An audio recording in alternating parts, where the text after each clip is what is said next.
Vous avez traversé la France du nord au sud tout l'été, 39 jours, 2000 km, pour sentir ce que c'est la France, les régions que vous ne connaissiez pas. Forcément, on appelle ça la diagonale du vide. Ça veut dire quoi? On n'emploie plus cette expression d'ailleurs maintenant. Si, les géographes, de façon très clinique, très, très froide, emploient cette expression pour signifier que cette diagonale qui traverse la France est loin des grandes villes, loin des grandes métropoles, loin des grandes activités, et qu'en fait, il ne s'y passe rien. Alors c'est des clichés, parce qu'effectivement, il y a des régions qui ont beaucoup souffert de la crise industrielle, on va peut dire d'une autre révolution industrielle, c'est-à-dire que dans l'est de la France, on a beaucoup souffert de tout ça. Et puis il y a des régions qui sont très très rurales, très nature. Je pense à la Creuse, mais j'ai une profonde affection pour la Creuse. Que vous avez découvert apparemment, je le sens dans votre voix. Ouais, parce que il y a une biodiversité, il y a une simplicité, il y a une authenticité. C'est quoi les paysages dans la Creuse?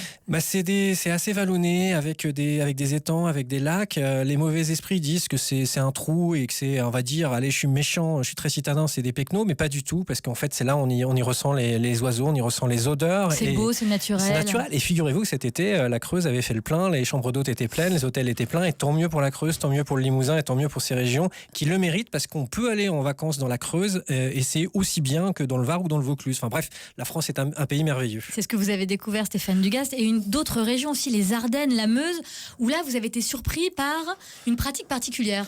Oui, parce que je m'attendais à être vraiment au contact de la biodiversité, des petits oiseaux, des insectes. Et en fait, il a fallu 12 jours avant que je voie mon premier chevreuil. Alors, j'étais dans une côte, je montais la côte de Goncourt, à défaut d'avoir un prix Goncourt. Hein. Et là, en annonnant, en soufflant très fort, j'ai vu mon premier chevreuil. J'ai vu ensuite mes premiers lapins. J'ai vu des nuées d'oiseaux. Et jusque-là, parce que le département du Nord est très urbanisé, sûrement, et parce que aussi sur le sud de l'Ardenne et dans ces régions de la Meuse, l'agriculture est très intensive.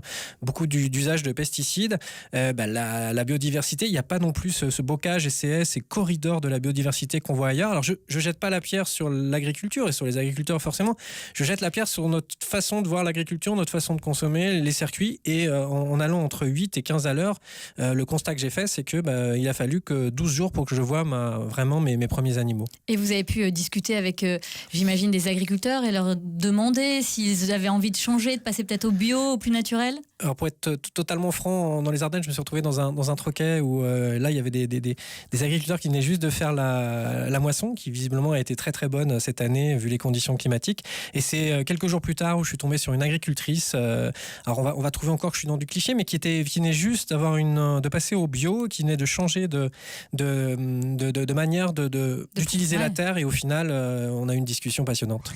Minute Papillon sur France Bleu, Sidonie Bonnec.